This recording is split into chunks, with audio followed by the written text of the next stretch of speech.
تکلیفوں پہ تکلیفیں دی اور آپ صبر پہ صبر کرتے جا رہے ہیں، لیکن محنت نہیں چھوڑنا۔ نبی کے دل میں اللہ نے شفقت بھری ہوئی ہے، شفقت بھری، جیسے ماں کے اندر اللہ نے بیٹے کی محبت بھری ہوئی ہے۔ وہ چھوٹا بیٹا ناراض ہو جاتا ہے، ماں کو مارتا ہے، ناک دبوچتا ہے، بال کھینچتا ہے، کپڑے پھاڑتا ہے کہ میں آگ میں چھلانگ لگاتا ہوں، ماں کہتی ہے تو مجھے مار ڈال لیکن تجھے اپنی زندگی میں آگ میں نہیں جانے دوں گی۔ اس کا وہ سلوک ہے، ماں کا یہ سلوک ہے، کیوں؟ شفقت کی وجہ سے۔ تو نبیوں کے دل میں اللہ نے شفقت ڈالی ہے۔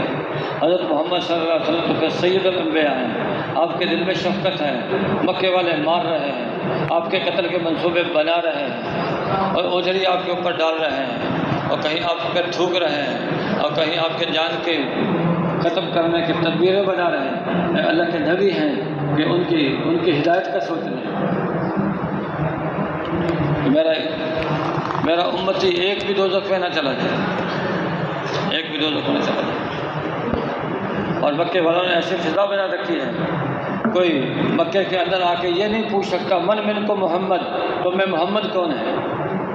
حضرت طفیل بن عمر دوسی اپنے کام سے مدینے سے مکہ آئے اور جب مکے میں داخل ہوئے، وہاں مکے والوں نے آدمی بٹھایا ہوا تھا اور اس کو سمجھایا کہ دیکھو تم سردار ہو، نیک آدمی ہو، اچھے آدمی ہو، یا ایک شخص ہے اس نے نبوت کا دعویٰ کیا، اس کی بات نہیں سنی، جادوگر ہے، ساحر ہے، بات سنو گے اس کی جادو کا اثر تمہارے اوپر ہو جائے گا۔ ایسے کان بھرے کہ کانوں کے اندر انہوں نے روئی ٹھونس لی، ایسا نہ ہو کہ بلا ارادی طور پر اس کی بات میرے کانوں میں پڑ جائے، میرے اوپر اثر ہو جائے۔ تھوڑی دور چلے تھے، سوچنے لگے میں سردار بھی ہوں، شاعر بھی ہوں، اچھے برے کو سمجھتا بھی ہوں، اگر بات سنوں اچھی لگے تو قبول کر لوں، بری لگے تو رد کر دوں، اس میں کیا حرج ہے؟ کانوں کے روئی نکال کے باہر پھینک کے سیدھے آپ کے پاس پہنچ گئے۔ اے محمد اپنی دعوت میرے اوپر پیش کریں۔ آپ نے دعوت پیش کی، قرآن کی آیتیں پڑھ کے ان کو دعوت دی تو مسلمان ہو گئے۔ پھر مکے والوں کے پاس گیا، مکے والوں نے دور سے دیکھ کے کہا لگتا ہے تیرے اوپر جادوگر کی باتوں کا اثر ہو گیا کیونکہ تیرا چہرہ بدلا ہوا ہے۔ فرمانے لگے اگر اس کی بات حق ہو تو